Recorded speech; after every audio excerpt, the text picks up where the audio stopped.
రేవంత్ రెడ్డి గారు పాపం అమ్మాయి పెళ్లి కూడా జైల్లో ఉన్నారు. చాలా ఇబ్బంది పెట్టారు. ఆ రాత్రి ఇప్పుడు రేవంత్ రెడ్డి గారిని రాత్రి వెళ్ళి అరెస్ట్ చేయడం ఏంటండి?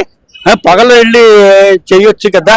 నైట్ తలుపులు కొట్టి బెడ్రూమ్కి వెళ్ళి వారిని అరెస్ట్ చేయడం అన్నది ఎంత ప్రజల్లో ఒక వ్యతిరేకత ఎందుకు వచ్చిందంటే ఆ ఇది వచ్చింది. గవర్నమెంట్ కేసీఆర్ గారు కూడా పర్వాలేదు బాగానే చేశారు, కానీ ఆర్టీసీ వాళ్ళ వ్యతిరేకత ఒకటి, ఆ కరోనా టైంలో బళ్ళన్నీ పట్టేసుకుని ఎవరిని లేకుండా చేయడం ఒకటి, కొన్ని వ్యతిరేకత వచ్చింది.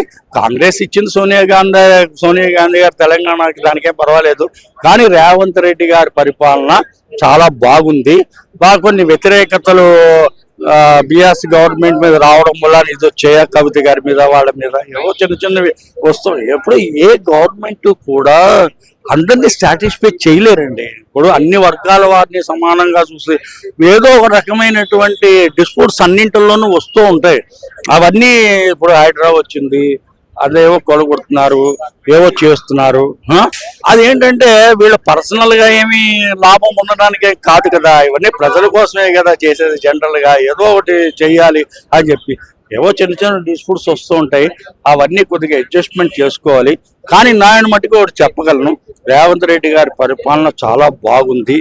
వారి టైంలో కొన్ని ఆయనకి కూడా ఎన్టీ రామారావు గారి టైంలోను, చంద్రబాబు నాయుడు గారి టైంలోను, రేవంత్ రెడ్డి గారు కూడా తెలుగుదేశం పార్టీలో ఉన్నారు కదా, వారికి కొద్దిగా పరిపాలన అనుభవం చాలా ఎక్కువగా ఉంది కదా. అంతకంటే ఏమీ లేదు, చాలా బాగుంది. కానీ చంద్రబాబు నాయుడు గారు చాలా మంచి పరిపాలన ఇస్తారు, అందులో ఏమాత్రం డౌట్ లేదు.